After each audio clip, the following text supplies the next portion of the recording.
Astrologer and వాస్తు సిద్ధాంతి from Secunderabad. నేను ఈరోజు మీకు ఒక ముఖ్యమైన ఆసక్తికరమైన అంశం చెప్పబోతున్నాను. అదేంటంటే ఈ గోచారంలో ఈ నవంబర్ 29 శనివారం నాడు ఒక అద్భుతం జరగబోతుంది. అది అద్భుతం అంటే ఈ మూడు రాశులకు చాలా అద్భుతమే చెప్పవచ్చు. వారి జీవితాలలో అద్భుతాలు తీసుకురాబోతుంది. ఈ శనీశ్వరుడు మీనరాశిలో గత కొంతకాలంగా వక్రించున్నాడు. ఈ వక్రించడం త్యాగం చేస్తాడు. ఈ నెల 29 నుంచి వక్రత్యాగం జరుగుతుంది శనీశ్వరుడి. ఈ వక్రత్యాగం వల్ల మూడు రాశులు ఫస్ట్ చాలా ఆనందపడతాయి, చాలా సమస్యల నుంచి గట్టెక్కుతాయి. ఆర్థిక బాధలు, ఆరోగ్య బాధలు, వృత్తిలో బాధలు, ఇలా రకరకాల బాధలు, వాళ్ళ ఏ బాధలు అయితే ఉన్నాయో ఆ బాధలన్నీ తొలగిపోయే శుభకాలం, శుభతరుణం, శుభయోగం వాళ్ళకి వచ్చిందని చెప్పవచ్చు. ఇంతకీ ఆ మూడు రాశులు ఏంటి తెలుసుకోవాలనుకుంటున్నారా? అవే మొదటిది మకర రాశి. ఈ మకర రాశికి ఇక తిరుగు ఉండదు. ఎందుకంటే వీరికి ఏలినాటి శని ప్రభావం మొన్నటి వరకు కొద్దిగా గొప్ప ఉండేది ఈ శనీశ్వరుడు వక్రించినప్పుడు. ఇకపై ఈ మకర రాశి వారు పూర్తిగా శని బాధ నుండి విముక్తి చెందుతారు.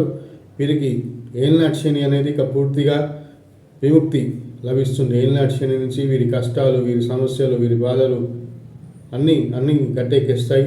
వీరికి త్వరలో మంచి రోజులు రాబోతున్నాయి. అయితే వీరి జాతకంలో ఎలా ఉందో కూడా ఒకసారి వ్యక్తిగత జాతకం కూడా పరిశీలించుకున్నాకే ఇక మరొక రాశి అదేంటయ్యా అంటే కర్కాటక రాశి. ఈ కర్కాటక రాశి వారికి కూడా అష్టమ శని ప్రభావం కొంత వచ్చింది. శనీశ్వరుడు మీనంలో ఉన్నప్పటికీ వక్రించడం వల్ల అష్టమంలో కొద్దిగా ప్రభావం చూపెట్టి వీరికి ఆర్థిక ఆరోగ్యపరమైన సమస్యలు గత కొంతకాలంగా వేధిస్తుంటాయి. ఇప్పుడు అవన్నీ తొలగిపోయి వారికి మంచి ఆరోగ్యం వస్తుంది. ఆర్థికంగా అభివృద్ధి చెందుతారు. అన్ని విషయాలలో కూడా ముందంజ వేస్తారు. అయితే ఇది కూడా వాళ్ళ వ్యక్తిగత జాతకాల్లో శనీశ్వరుడు మరియు ఇతర గ్రహాలు దశా దిశలను బట్టి పూర్తిగా నిర్ధారించవచ్చు. ఇక మరొక రాశి ఏంటయ్యా అంటే ఎప్పటి నుంచో అందరూ ఆసక్తికరంగా ఎదురు చూస్తున్న రాశి వృశ్చిక రాశి.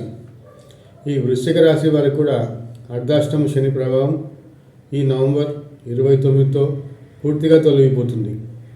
ఇక వీరికి అర్ధాష్టమ శని బాధలు ఏ విధంగా వీరిని ఇబ్బంది పెట్టవు. అర్ధాష్టమ శని బాధలు అనేవి వీరిని వదిలి దూరంగా వెళ్ళిపోతాయి. వీరికి ఇక ఆనందం, మంచి రోజులు, శుభకాలం, శుభతరుణం, శుభయోగం, ఇక అంతా మంచి కాలమే అని చెప్పవచ్చు ఈ వృశ్చిక రాశి వారికి. అయితే దీనికి కూడా వీరి యొక్క వ్యక్తిగత జాతకమే ప్రధానం.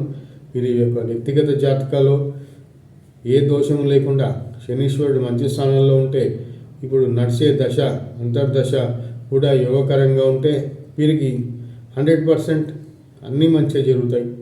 అన్నీ మంచిగా జరగాలని కోరుకుంటూ నా వీడియో మీకు నచ్చితే లైక్ చేయండి, సబ్స్క్రైబ్ చేయండి. Thank you. మీ యొక్క వ్యక్తిగత జాతకానికి నన్ను ఫోన్ చేసి అపాయింట్మెంట్ తీసుకొని సంప్రదించవచ్చు తగిన ఫీజు చెల్లించి.